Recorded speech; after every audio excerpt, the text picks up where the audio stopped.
Kain na tayo ng santol. Yan. Yan. Nilagyan na natin ng toyo. Yan. Para masarap. Linagyan natin ng toyo. Yan. Pwede na natin kainin. Yan. Yan ang recipe natin ngayon.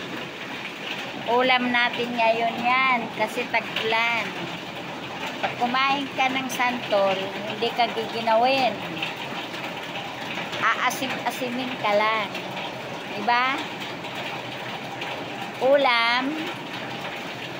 Yan. Ulam na santol. Yan. Sarap.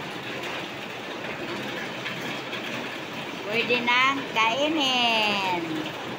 Test natin. Meron ng kuan, kutsara. Titikman ko yung santol.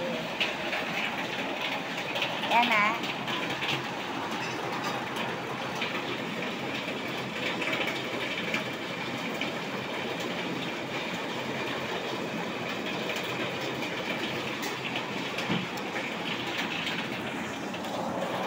Hey guys. Kakain na tayo ng santol guys.